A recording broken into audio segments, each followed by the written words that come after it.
Hello everyone, मैं ममतेश गुप्ता। आज देखेंगे सी टेट का प्रीवियस पेपर जो हुआ था 20 अगस्त 2023 को। और 50 तक हमने पहले पिछले पार्ट में कंप्लीट कर लिए हैं। अगर आपने नहीं देखा है तो इसी वीडियो के डिस्क्रिप्शन में सी टेट की प्रीवियस पेपर की सीरीज का लिंक दिया हुआ है। आप उस पर क्लिक करके देख सकते हैं। और मैंने काफी सारे पेपर करा करा दिए हैं आपको सी टेट के। अगर आपने वो सब नहीं देखे हैं, देखो ये जो प्लेलिस्ट लगी हुई है ना साइड में, ये सभी मैंने पढ़ाई है ना। और इसमें सी टेट प्रीवियस पेपर की भी प्लेलिस्ट मिल जाएगी आपको, अगर आप मेरे चैनल पर विजिट करेंगे तो। और बाकी ये जितनी भी प्लेलिस्ट मैंने यहाँ पर लगा रखी है, इन सभी की जो लिंक है इसी वीडियो के डिस्क्रिप्शन में आपको मिल जाएगी। और मैंने एनालाइज किया है जितने भी मैंने अब तक सी टेट के प्रीवियस पेपर कराए हैं, कि एक एक क्वेश्चन आपका सी टेट का एनसीईआरटी से ही आता है। एनसीईआरटी से बाहर कुछ नहीं आता है। यहाँ तक कि जो ऑप्शन होते हैं वो भी एनसीईआरटी से ही आते हैं। तो आप एनसीईआरटी को बिल्कुल पक्का कर लीजिए, 6th 7th और 8th की। ठीक है, हिस्ट्री, ज्योग्राफी और पॉलिटिकल साइंस, इससे बाहर आपको कुछ नहीं देखने को मिलेगा। और उसके लिए आप मेरे चैनल को सब्सक्राइब कर लेना, और ये जितनी भी प्लेलिस्ट लगी हुई है आप इन से हेल्प ले सकते हैं। ठीक है, और सारी प्लेलिस्ट में आपको बिल्कुल सिस्टमेटिक तरीके से चैप्टर मिलेंगे। आपको कहीं भी कुछ भी सर्च करने में कोई भी दिक्कत नहीं आएगी। तो आप प्लीज इनको मेरे कहने से एक बार चैनल पर विजिट करके देख सकते हैं। ठीक है, आइए शुरू करते हैं। क्वेश्चन नंबर 50, निम्नलिखित में से किन सेवाओं को सार्वजनिक सेवाओं में सम्मिलित किया जा सकता है? ए है पुलिस सेवाएं। देखो, सार्वजनिक सेवाएं, सार्वजनिक सेवाओं का क्या मतलब होता है? जो सेवाएं सबके लिए है। ठीक है, सार्वजनिक माने सबके लिए है। तो कौन कौन सी सेवा जो सबके लिए है? ए है पुलिस, बी है न्यायिक सेवाएं।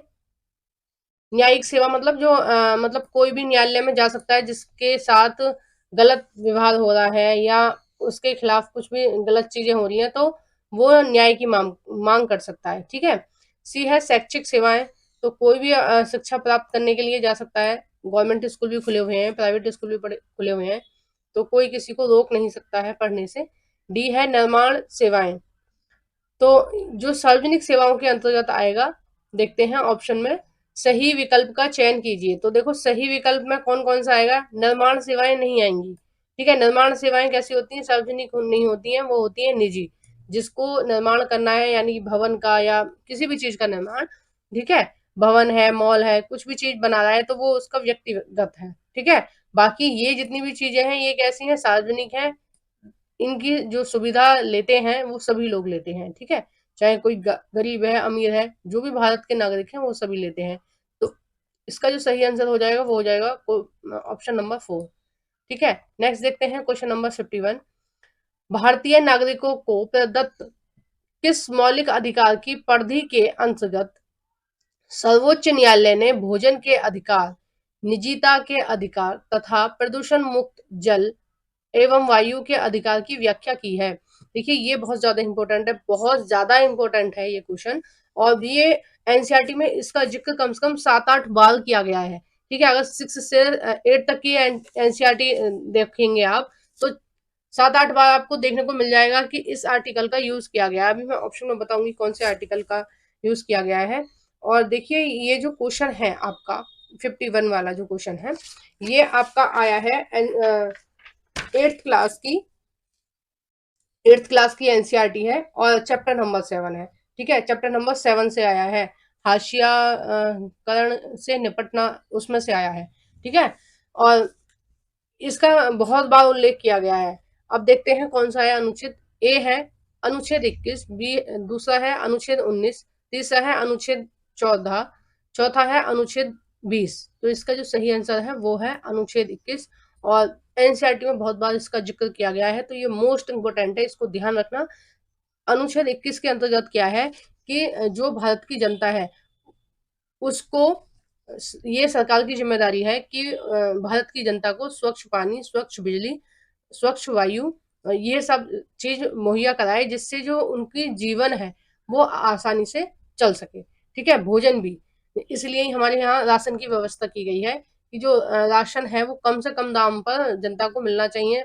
जो देश के लोग हैं उनको मिलना चाहिए, ताकि वो अपना जीवन ठीक से जी सके, है ना। तो इसमें ही आर्टिकल 21 में ही है। और देखो, आर्टिकल 21 में एक बहुत महत्वपूर्ण बात की गई है कि 6 से 14 वर्ष के बच्चों को निःशुल्क शिक्षा, ठीक है, ये सरकार की जिम्मेदारी है कि वो निःशुल्क शिक्षा उपलब्ध कराएं। और माता पिता की जिम्मेदारी है कि 6 से 14 साल के बच्चों को अनिवार्य रूप से स्कूल में भेजें।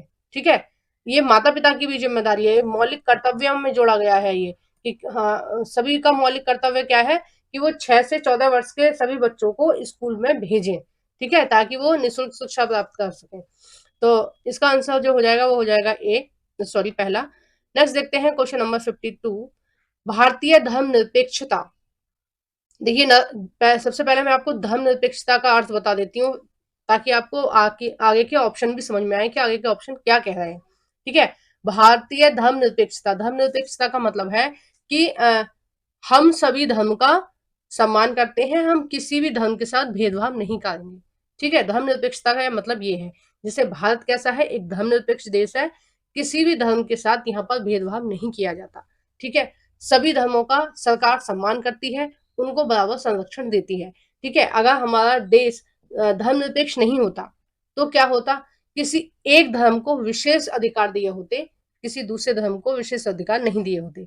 यानी कि किसी धर्म के लोगों को बोला होता कि तुम पढ़ लिख सकते हो, ऊंची नौकरियों पर हो सकते हो, और किसी दूसरे धर्म के लोगों को कहा जाता कि आपको पढ़ने का अधिकार नहीं है, या फिर आपको जॉब करने का अधिकार नहीं है, ऊंचे ओहदे पर बैठने का अधिकार नहीं है।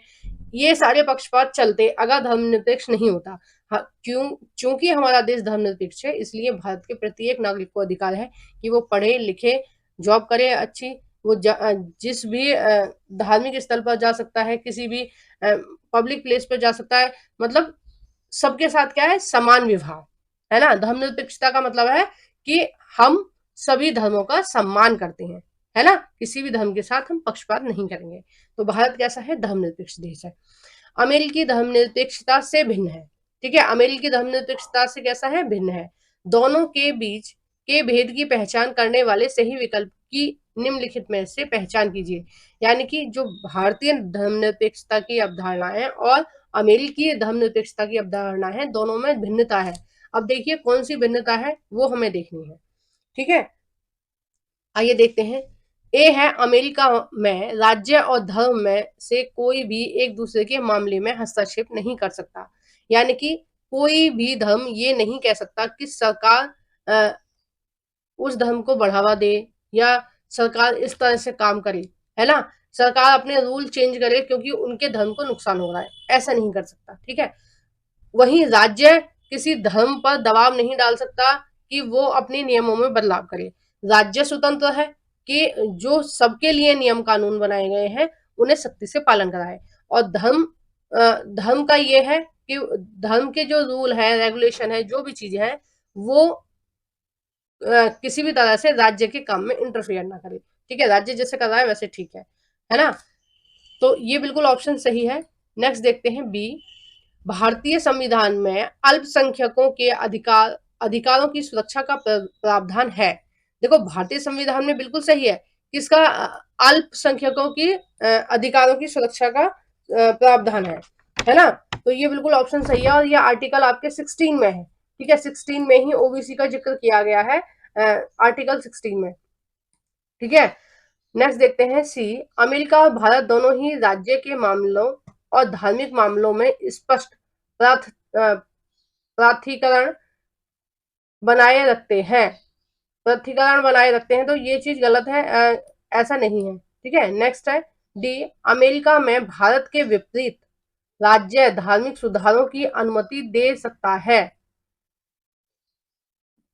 क्योंकि दोनों ही देशों में धर्मनिरपेक्ष है, तो लगभग दोनों ही देशों के जो नियम होंगे वो समान ही होंगे, है ना। तो इसमें क्या बोला है, अमेरिका में भारत के विपरीत। ठीक है, मतलब भारत में जो चीज नहीं हो रही है उसके विपरीत अमेरिका में क्या कर सकते हैं, राज्य धर्म सुधारों की अनुमति दे सकता है।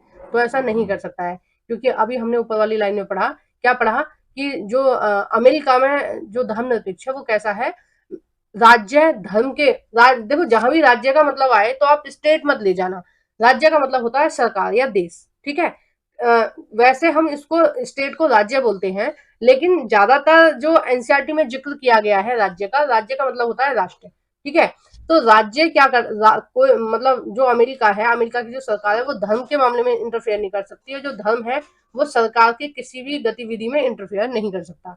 ठीक है, तो ये ऑप्शन नंबर जो डी है वो वैसे ही गलत हो जाएगा। अब देखिए सही विकल्प कौन सा हो गया, ए हो गया और बी हो गया। अब हम इसमें चयन कर लेते हैं ऑप्शन नंबर ए और बी, फोर्थ वाला सही है। ठीक है, नेक्स्ट देखते हैं क्वेश्चन नंबर 53। सभी व्यक्ति कानून की दृष्टि में समान है। वाक्य का अर्थ है सभी व्यक्ति कानून की दृष्टि में समान है, यानी कि सब सारे सारे लोग कैसे हैं, एक जैसे हैं। ठीक है, अब इस वाक्य का क्या मतलब है वो देखना है। ए है सभी नागरिकों को अपने सामाजिक आर्थिक स्तर के अनपेक्ष समान कानून का पालन करना होगा। ठीक है, तो इसमें पूरा देखो, पूरी जो लाइन है वो पॉजिटिव दे रखी है, लेकिन ये जो शब्द है ये नेगेटिव दे रखा है, इसलिए जो ऑप्शन हो जाएगा ये वाला गलत हो जाएगा। ठीक है, नेक्स्ट देखते हैं बी। कानून की दृष्टि में किसी भी व्यक्ति के साथ उसके नस्ल या वर्ण, यानी कि जातिवाद, धर्म, जाति अथवा जेंडर, जेंडर का मतलब है लड़की या लड़का में जो भेदभाव होता है वो, के आधार पर भेदभाव नहीं किया जा सकता। बिल्कुल सही है, और ये आपके आर्टिकल 14 में है, सॉरी 15 में है ये, कि किसी भी जाति धर्म के आधार पर किसी भी व्यक्ति के साथ भेदभाव नहीं होगा। ठीक है, तो ये एक तरह से ये क्या है, ये पूछा गया है कि सभी व्यक्ति कानून की दृष्टि में समान है। वाक्य का क्या अर्थ है, क्योंकि यहाँ पर बोला गया है कि किसी के साथ कोई भेदभाव नहीं होगा, किसी को ज्यादा अच्छा नहीं समझा जाएगा, किसी को बुरा नहीं समझा जाएगा, तो जो नियम है वो सब पर समान रूप से लागू होते हैं। सी है असमानताएं समाप्त हो गई। तो ये सही है, जो भारतीय संविधान है उसमें सबको बराबर रखा गया है। ठीक है, चाहे आप किसी भी जाति से धर्म से, सब लोग क्या है, बराबर है, बराबर अधिकार है। तो कानून की दृष्टि से भी बराबर है। कानून की दृष्टि से मतलब ऐसा नहीं है किसी व्यक्ति को कानून में छूट दी गई है कि भाई कोई प्रधानमंत्री है या कोई मुख्यमंत्री है या कोई विधायक है तो उनको सजा कम होगी उसी अपराध की। मान लो कोई मर्डर करता है तो एक व्यक्ति जो साधारण व्यक्ति है उसको आजीवन कारावास होएगा, यानी कि मृत्यु दंड दिया जाएगा उसको। वहीं दूसरा अगर कोई अमीर आदमी है या पॉलिटिशियन है, कोई नेता है, तो उनको कम दंड दिया जाएगा, ऐसा नहीं है। संविधान क्या कहता है कि सबके लिए जो नियम है वो बराबर है, चाहे कोई बहुत बड़ा व्यक्ति है और चाहे कोई साधारण व्यक्ति है। ठीक है, ऑप्शन है डी, यह समस्त नागरिकों के लिए निष्पक्ष अवसर और गौरवमय जीवन सुनिश्चित करता है। बिल्कुल सही है। ठीक है, जो हमारा मौलिक अधिकार है, ठीक है, मौलिक अधिकार है हमारे 12 से 35। ठीक है, 12 से 35 के अंतर्गत आते हैं, और मेनली जो हमें याद कराए जाते हैं, जो एग्जाम की दृष्टि से जो बिल्कुल पूछे ही जाते हैं ज्यादातर, उनमें से वो पूछे जाते हैं आपके 14 से 32 तक। ठीक है, 14 से 32 तक तो आपको आर्टिकल याद होने ही चाहिए। सीटेट की तैयारी कर रहे हो तब भी आपको याद होनी चाहिए। अगर आपको कहीं ना मिले तो 8th क्लास की बुक में मिल जाएगा आपको, शायद दूसरा चैप्टर है धर्मनिरपेक्ष वाला, हाँ शायद उसमें मिल जाएगा। पहले पहले या दूसरे चैप्टर तक आपको मिल जाएगा, पहले दूसरे चैप्टर में आपको कहीं मिल जाएगा। तो वहां से आप पूरा इसको लर्न कर सकते हैं, और अच्छे से लर्न कर लेंगे तो आपको आगे तक के लिए चीजें क्लियर हो जाएंगी। और इसका जो ऑप्शन सही हो जाएगा वो हो जाएगा, देखो ए, इसमें क्या था, ए ऑप्शन गलत है, बाकी सारे सही हैं। तो इसमें ए किसमें नहीं है, इस वाले में नहीं है, पहले वाले में। तो ये जो ऑप्शन नंबर 1 है वो सही हो जाएगा। और देखिए ये मैंने आपको बता ही दिया कि ये आया है सॉरी, ये जो 53 क्वेश्चन है ये आया है आपका 8th क्लास के चैप्टर नंबर 1 से। ठीक है, किससे आया है, चैप्टर नंबर 1 से, यानी कि चैप्टर नंबर 1 में ही आपको सारी चीजें मिल जाएंगी। ठीक है, नेक्स्ट देखते हैं क्वेश्चन नंबर 54। ऑफिस जाने वाली महिला जिसे वेतन एवं सम्मान मिलता है द्वारा निष्पादित ऑफिस संबंधी काम की तुलना में घरेलू महिला द्वारा निष्पादित काम अनदेखा तथा अदत्त समझा जाता है। इसके पीछे के संभाव्य कारणों की जांच कीजिए। यानी कि एक महिला है जो ऑफिस में काम कर रही है, उसको वेतन भी मिल रहा है उस काम का, उसको सम्मान भी मिल रहा है। एक दूसरी महिला है जो घर में काम कर रही है, और देखो काम तो दोनों महिलाएं बराबर कर रही हैं, क्योंकि जो घर में काम कर रही है वो भी सुबह उठती है, ठीक है, खाना वाना बनाती है, बच्चों को स्कूल छोड़ती है, फिर झाड़ू पोछा करेगी, फिर बच्चों को स्कूल से लेके आएगी, फिर बाद में बच्चों को पढ़ाएगी या फिर ट्यूशन छोड़ के आएगी, फिर शाम का खाना बनाएगी। तो काम दोनों बराबर कर रही है, वो ऑफिस में कर रही है, वो घर में कर रही है। लेकिन जो ऑफिस में काम कर रही है उसको वेतन भी मिल रहा है और उसको सम्मान भी मिल रहा है, लेकिन जो घर में काम कर रही है उसको ना तो वेतन मिलता है ना सम्मान मिलता है। ठीक है, तो इसके पीछे के संभाव्य कारणों की जांच कीजिए, मतलब क्या कारण है जो घर घर में काम कर रही है महिलाएं, उनको सम्मान नहीं मिलता है, और वेतन का तो कोई मतलब ही नहीं है, घर के काम का कौन वेतन दे रहा है। ठीक है, अब ऑप्शन देख लेते हैं। ऑप्शन नंबर 1, घरेलू काम के लिए कम समय लगाना।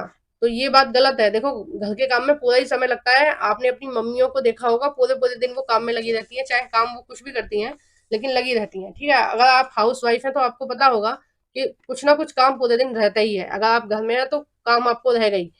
दूसरा है कार्यालयी काम का अति मूल्य, तो ये भी ऑप्शन गलत है। तीसरा है भारतीय समाज में प्रत्येक व्यवस्था, मतलब जो भारत का जो समाज है वो कैसा है, पिता सत्तात्मक है। मतलब जो लड़के हैं उनको प्रधान रखा गया है, पुरुष प्रधान देश है। ठीक है, पुरुषों की ज्यादा मानकान है महिलाओं के अकॉर्डिंग।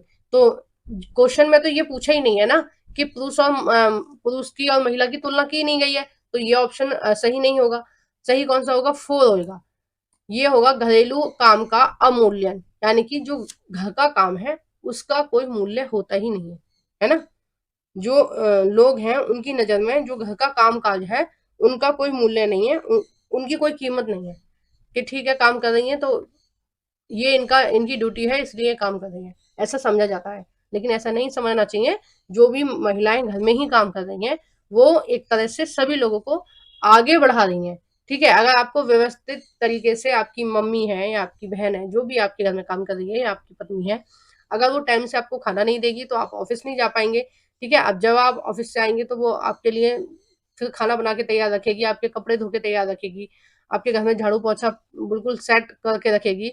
तो ये वो जो काम कर रही है उसकी वजह से ही आप काम पर जा पा रहे हो, आप बाहर जॉब कर पा रहे हो। जिनके घर में इतनी भी व्यवस्था नहीं मिलती, आप उनसे पूछना, वो आप जो लोग सुविधाएं ले रहे हैं अपनी मम्मी से या अपनी बीवी से या बहन से, उनके मुकाबले जिन बच्चों को सुविधाएं नहीं मिलती है, जैसे जो स्टूडेंट है बाहर रह रहे हैं, उनसे पूछिए कि घर के काम की कीमत क्या होती है। उनको पता होता है कि भाई काम कम नहीं होता है, घर में बहुत होता है। ठीक है, क्वेश्चन नंबर 55, और हाउस वाइफ जितनी भी महिलाएं हैं उनको कभी भी कम नहीं समझना चाहिए, और उनको कभी भी ये नहीं सोचना चाहिए कि ये कुछ नहीं करती हैं, घर में ही रहती हैं। ठीक है, काम सब बराबर करती हैं, बस कुछों को किस्मत ने मौका दिया होता है और कुछों को किस्मत ने और जिम्मेदारियों ने मौका नहीं दिया होता है। अंतर इतना ही होता है हाउस वाइफ में और एक बाहर काम करने वाली महिला में।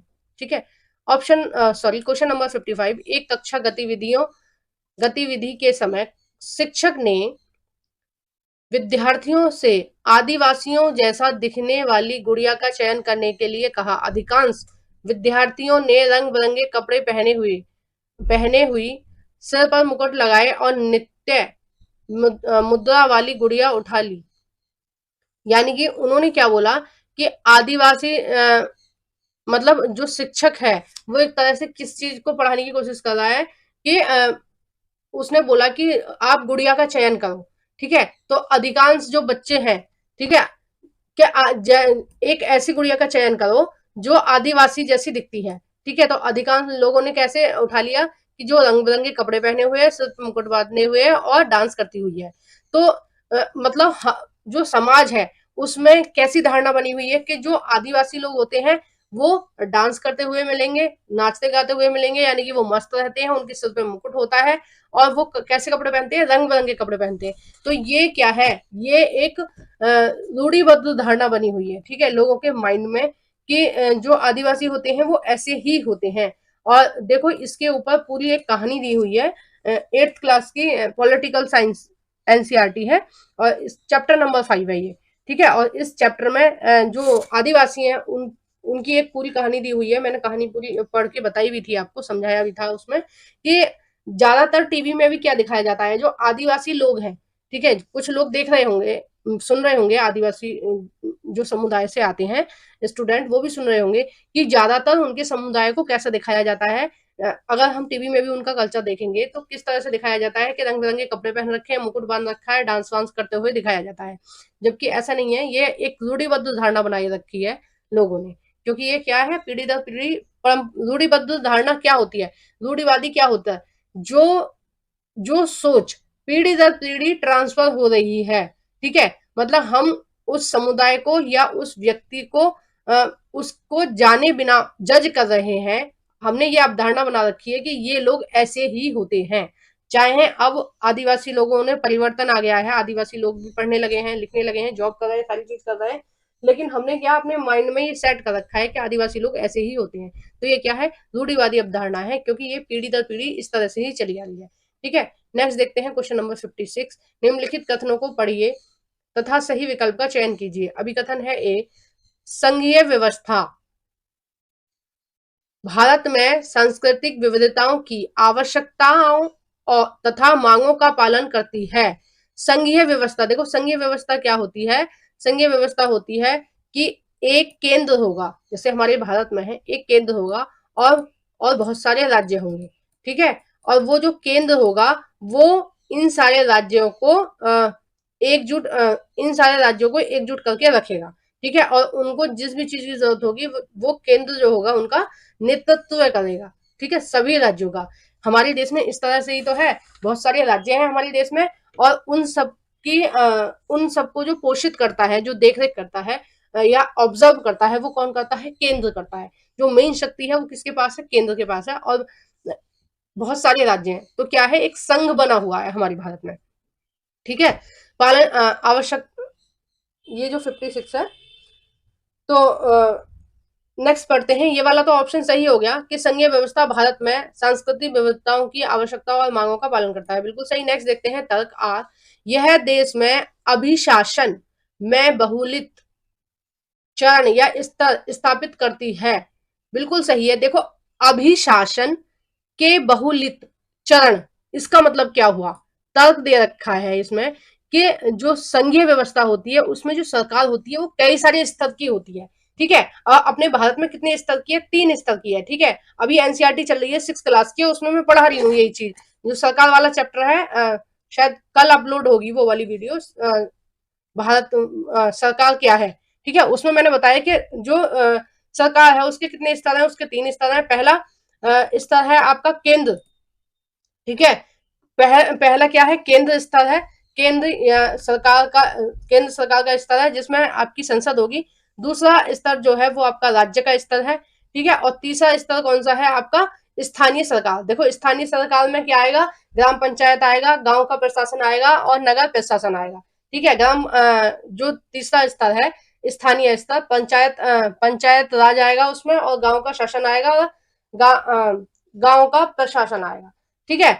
और जबकि जो राज्य है वो आपको पता ही है, सभी स्टेटों के मुख्यमंत्री होते हैं और विधानसभा होती है, ठीक है। तो ये बता रहे हैं कि जो संघीय व्यवस्था है उसमें किस तरह की व्यवस्था है, उसमें यह देश में अभिशासन के बहुलित चरण, यानी कि बहुत सारे चरण हैं अभिशासन के, ठीक है, स्थापित करता है। तो बिल्कुल सही है, हमारे देश में कितने चरण है, 3 चरण है, केंद्र, राज्य और स्थानीय सरकार, ठीक है। स्थानीय सरकार में पंचायती राज आएगा और नगर का शासन आएगा, ठीक है। अब देखिए जो ऑप्शन हो जाएगा वो हो जाएगा ए आर आर, दोनों सही है, और ए आर की सही व्याख्या करता है, ऑप्शन नंबर 4। नेक्स्ट देखते हैं क्वेश्चन नंबर 57, किसी के प्रति पूर्वाग्रही होने का अर्थ है, पूर्वाग्रही होने का अर्थ है कि हम, पूर्वाग्रही का क्या मतलब है, देखो ये भी आपका 6 क्लास की एनसीईआरटी में ही है और दूसरा चैप्टर है, ठीक है, ये भी मैं बहुत डिटेल में पढ़ाया है। पूर्वाग्रह और रूढ़िबद्ध धारणाएं ये मैंने बहुत डिटेल में पढ़ाई है, और ये सेकंड चैप्टर था, ये मैंने करा दिया है, आपने नहीं देखा है तो मैंने बताया ना कि ये मैंने प्लेलिस्ट बनाई हुई है 6, 7, 8 क्लास की एनसीईआरटी की, तो आप जो पॉलिटिकल साइंस वाली प्लेलिस्ट होगी आप उसमें उस पर क्लिक करके देखना, सारी खुल के आएगी। तो मैंने 8th क्लास की पहले करा दी और 6 क्लास की जो पॉलिटी है वो अब करा रही हूँ, ठीक है। तो पूर्वाग्रह क्या होता है, किसी भी व्यक्ति या समुदाय को जाने बिना, है ना, उससे बात करे बिना, उसको समझे बिना हम क्या करें, उसके बारे में एक धारणा बना ले कि ये व्यक्ति अच्छा है या ये व्यक्ति बुरा है, ठीक है, इस तरह की धारणा बना ले, है ना। मैंने जैसे कि जब मैं आपको चैप्टर पढ़ा रही थी तो मैंने आपको बताया था कि आपके पास 2 बच्चे आते हैं, एक सरकारी स्कूल का, एक प्राइवेट स्कूल का। उसने अगर हम उस बच्चे से पूछते हैं कि तुम कौन से स्कूल में पढ़ते हो, वो बोलता है हम प्राइवेट में पढ़ते हैं, तो हमने ये अवधारणा बना रखी है जो प्राइवेट वाले बच्चे हैं वो इंटेलिजेंट है। वहीं हम दूसरे बच्चे से पूछते हैं कि आप कौन से स्कूल में पढ़ते हो, तो वो बता रहा है कि मैं गवर्नमेंट स्कूल में पढ़ता हूँ, तो हमने ये सोच लिया कि जो गवर्नमेंट वाला है वो कम इंटेलिजेंट है सरकारी स्कूल वाले से, सॉरी, जो सरकारी स्कूल वाला है वो कम इंटेलिजेंट है प्राइवेट स्कूल वाले से। तो हमने जाना नहीं, उनका टेस्ट नहीं लिया, ठीक है, उनका कोई रिजल्ट नहीं देखा, कुछ नहीं देखा, बस हमने ये उनको देखते ही ऑब्जर्व कर लिया कि ये सरकारी स्कूल का बच्चा है तो ये इंटेलिजेंट कम होगा, गवर्नमेंट स्कूल का बच्चा है ये कम इंटेलिजेंट होगा, वहीं अगर ये प्राइवेट स्कूल का बच्चा है तो ये ज्यादा इंटेलिजेंट होगा।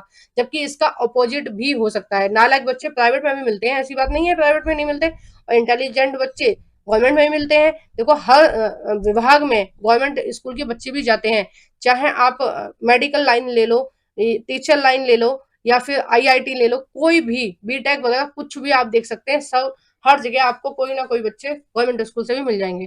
तो पूर्वाग्रह क्या है, किसी भी व्यक्ति को जाने बिना उसके बारे में गलत या सही धारणा बनाना, ये क्या है, पूर्वाग्रह। मतलब पहले से ही हमने कोई उसके बारे में धारणा बना रखी है, तो वो क्या हो गया, पूर्वाग्रह। अगर मैंने आपको पीछे ऑप्शन में बताया था रूढ़िबद्ध धारणाएं क्या होती हैं, वो धारणाएं जो पीढ़ी दर पीढ़ी चली आ रही है, ठीक है, पॉजिटिव है या नेगेटिव है, जो पीढ़ी दर पीढ़ी चली आ रही है, यानी कि आपके पापा ने बताया, सॉरी आपके बाबा ने बताया कि ये जो समुदाय है ये बहुत इंटेलिजेंट है, ठीक है, जैसे ब्राह्मणों को समझा जाता है कि ये पढ़े लिखे होते हैं और इनको शास्त्रों का ज्यादा ज्ञान है, तो ये क्या है, रूढ़िबद्ध धारणा चली आ रही है कि आपके बाबा ने आपके पिता को बताया, आपके पिता आपको बता रहे हैं, और आप आगे अपने बच्चों को बता रहे हो कि जो ब्राह्मण है ये बहुत इंटेलिजेंट होते हैं, इनको शास्त्रों का ज्ञान होता है और ये पंडिताई का काम करते हैं। लेकिन ये क्या है, एक रूढ़िबद्ध धारणा है, ठीक है। वही नेगेटिव भी हो सकता है किसी समुदाय के लिए कि ये जो समुदाय के लोग हैं ये पढ़े लिखे नहीं है, ये गवार टाइप के हैं, तो हमने क्या है, पीढ़ी दर पीढ़ी ये चीज बना रखी है और उसी पर हम चल रहे हैं, जबकि हम समझने की कोशिश नहीं कर रहे हैं भाई समय के साथ साथ वो लोग भी तो चेंज हो रहे होंगे, वो लोग भी तो पढ़ लिख रहे होंगे, ठीक है, ऐसा तो नहीं है ब्राह्मण ही पढ़ते हैं और वही श्रेष्ठ है, बाकी लोग भी पढ़ते हैं, ठीक है। SC ST SC के भी कुछ लोग ऐसे हैं जो ब्राह्मणों का काम करते हैं, मतलब कथा वथा करते हैं, शादी ब्याहों में जो मंत्र वगैरह पढ़े जाते हैं वो भी करते हैं ये काम, ठीक है। तो ये क्या है, किसी व्यक्ति को जाने बिना, उसकी पर्सनल लाइफ में झांके बिना आप क्या कर रहे हो, आप उसको जज कर रहे हो। अगर ये काम पीढ़ी दर पीढ़ी चला आ रहा है तो हो गई रूढ़िबद्ध धारणाएं। अगर ये चीज आप खुद ऑब्जर्व करी है आपने थोड़ी देर पहले ही कि ये लोग ऐसे हैं, या ये चीज ये अच्छे हैं या बुरे हैं, नेगेटिव है या उत्तम है, तो ये क्या हो गया, पूर्वाग्रह। अगर खुद कर रहे हो आप तो पूर्वाग्रह, अगर पीढ़ी दर पीढ़ी चला आ रहा है तो रूढ़िबद्ध धारणा है, ठीक है। देखो वीडियो में थोड़ा सा एक्स्ट्रा टाइम लग रहा है, उसके लिए मैं माफी चाहती हूँ, लेकिन चीजों को समझाने में थोड़ा टाइम लग ही जाता है, ठीक है। तो थोड़ा सा एडजस्ट करिए, ये चीज आपके पेपर के पॉइंट ऑफ व्यू से बहुत बहुत ज्यादा इंपॉर्टेंट है। आप अगर प्रीवियस पेपर उठा के देखोगे तो पूर्वाग्रह और रूढ़िबद्ध धारणाओं से बहुत ज्यादा क्वेश्चन पूछे गए, इसलिए मैंने आपको डिटेल में समझाया है, ठीक है। जो चीज इंपॉर्टेंट नहीं लगती मैं खुद ही उनको समझाने की कोशिश नहीं करती हूँ। तो ऑप्शन देख लेते हैं इसका। ए है उन्हें नकारात्मक रूप से देखना, बी है उन्हें उत्तम या श्रेष्ठ मानना, सी है जो लोग भिन्न हैं उनका निरादर करना, ठीक है, निरादर करना मतलब उनको निम्न मानना है कि ये पढ़े लिखे नहीं है, या फिर इनको नौकरी वगैरह नहीं करते हैं, ये ऐसे ही रहते हैं, इस तरह से किसी को कम समझना और उसका इंसल्ट करना, ठीक है। डी है समूह के सदस्यों के विरुद्ध भेदभाव करना। तो इसका जो ऑप्शन सही हो जाएगा वो आपका हो जाएगा, देखो ये नहीं रखा है, ये नहीं आएगा उत्तम मानना या श्रेष्ठ मानना, बाकी ये सारे जो हैं वो सही हो जाएंगे, क्योंकि जो पूर्वाग्रही जो चीजें हैं वो ज्यादातर क्या होती हैं, वो नेगेटिव ही होती हैं। हम किसी के बारे में जो नेगेटिव धारणा बना रहे हैं ज्यादातर वही देखने को मिलता है, ठीक है। जबकि एनसीईआरटी में दोनों दे रखे हैं कि उत्तम भी मान सकते हैं, निम्न भी मान सकते हैं, लेकिन जो सीटेट के जितने भी पेपर हैं उनमें जो पूर्वाग्रही शब्द है वो नेगेटिव अवधारणाओं के लिए ही यूज किया गया है, ठीक है। नेक्स्ट देखते हैं क्वेश्चन नंबर 58। निम्नलिखित युगलों का मिलान कीजिए। देखिए युगलों का मिलान, ये क्या है, कृषि के प्रकार है, ठीक है, ये क्या है, कृषि के प्रकार है, और ये क्षेत्र है, मतलब कौन से क्षेत्र में कौन सी कृषि पाई जाती है, ये वो है, ठीक है। तो देख लेते हैं इनको। देखो स्थानांतरित कृषि कहाँ पर पाई जाती है, ये पाई जाती है संघन वनों में, ठीक है, या आर्द्र वनों में, ठीक है, जहाँ की जो जलवायु है उसमें नमी रहती है, जहाँ की जलवायु में नमी रहेगी, अब भाई पौधे को उगने के लिए क्या चाहिए, मिट्टी चाहिए, नमी चाहिए, ठीक है, और सूर्य का प्रकाश चाहिए, तो ये तीनों चीज कहाँ मिलेंगी, ये तीनों चीज मिलती हैं आपके भूमध्य सागरीय प्रदेशों में, ठीक है। या फिर आप मान सकते हैं इक्वेटर के आसपास। इक्वेटर कहाँ है आपका?